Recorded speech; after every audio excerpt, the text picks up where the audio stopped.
আচ্ছা, এখানে হচ্ছে হিউম্যান ডেভেলপমেন্ট ইন্ডেক্স হচ্ছে কেমনে ক্যালকুলেট করে।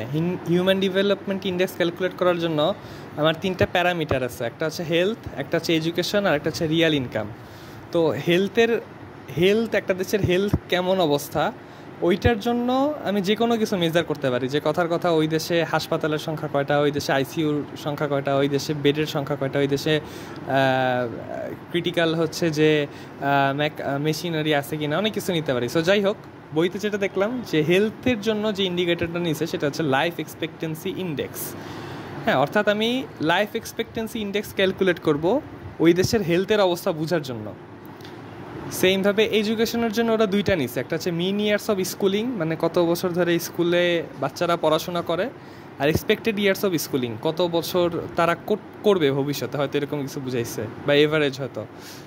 আর রিয়েল ইনকাম মানে হচ্ছে যে গ্রস ন্যাশনাল ইনকামই, বাট ওইটা পারচেজিং পাওয়ার অ্যাডজাস্টেড, মানে হচ্ছে যে নর্মাল জিএনআইয়ের চেয়ে এই ন্যাশনাল ইনকামের ইন্ডিকেটরটা ভালো, আমার প্রকৃত ক্রয় ক্ষমতা হচ্ছে নির্দেশ করে, পারচেজিং পাওয়ার অ্যাডজাস্ট করা যেটা।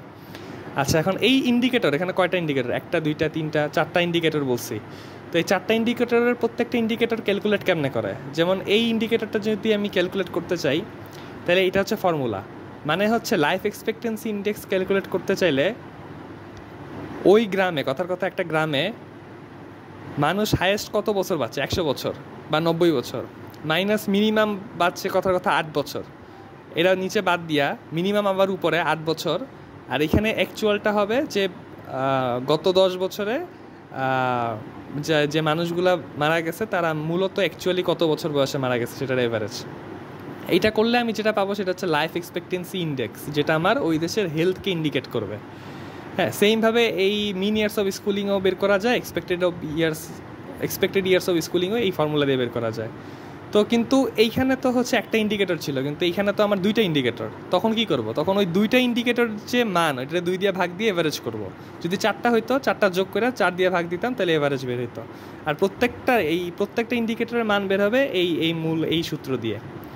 শুধু ইনকামের ক্ষেত্রে ওই সেম সূত্রই, actual minus minimum divided by maximum minus minimum, এই যে সূত্র ছিল এটাও সেম সূত্র, বাট এই জায়গায় প্রত্যেকটা অ্যামাউন্টকে আমি লগ করে নিছি সম্ভবত এই কারণে যে এখানে মানগুলা তো অনেক বড়, এটারে হচ্ছে একটু ছোটো করার জন্য আর কি। আচ্ছা, তো এইভাবে করলে কি হইলো, আমার হেলথের একটা মান বের হইলো, এডুকেশনের একটা মান বের হইলো, রিয়েল ইনকামের একটা মান বের হইলো। এবার এই তিনটা মানকে আমি যদি জিওমেট্রিক মিন করি, জিওমেট্রিক এভারেজ করি, তাইলে এইচডিআই বের হবে। ওইটা কেমনে করতে হয়, হেলথের যে মানটা পাইছি ওটার 1/3 উপরে পাওয়ার, এডুকেশনের যে মানটা পাইছি ওটার উপরে 1/3 পাওয়ার, ইনকামের যে মানটা পাইছি ওটার উপরে 1/3 পাওয়ার, তিনটার যদি গুণ দেই তাহলে এইচডিআই বের হবে। যেহেতু তিনটা হচ্ছে গুণের সম্পর্ক, এর মানে হচ্ছে একটা দেশে হিউম্যান ডেভেলপমেন্ট ইন্ডেক্স কত ভালো হবে বা খারাপ হবে, সেটার জন্য এই তিনটাই ভালো হইতে হবে। কথা এইচ আর ই অনেক হাই, কিন্তু আই হচ্ছে 0, আয়ের মান যদি 0 হয়, তিনটা গুণ হয়ে একদম 0 হয়ে যাবে এই হিউম্যান ডেভেলপমেন্ট ইন্ডেক্স।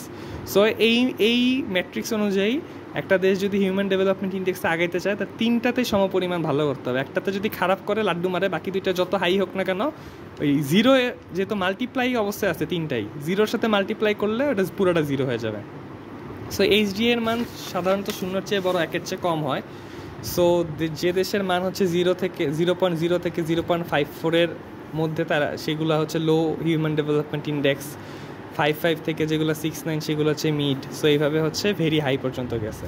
তারপর হচ্ছে আমাদের বইতে হিউম্যান ডেভেলপমেন্ট ইন্ডেক্সের একটা ইন্টারেস্টিং চার্ট দেওয়া আছে, যেমন সবচেয়ে হাই হিউম্যান ডেভেলপমেন্ট ইন্ডেক্স 12 নম্বর র্যাঙ্কিংয়ে আছে কানাডা, আর এই জায়গায় বাংলাদেশ হচ্ছে 134 নম্বরে আছে হিউম্যান ডেভেলপমেন্ট ইন্ডেক্স। সো এই যে এটা হচ্ছে তার হেলথের ইন্ডেক্স, এটা হচ্ছে তার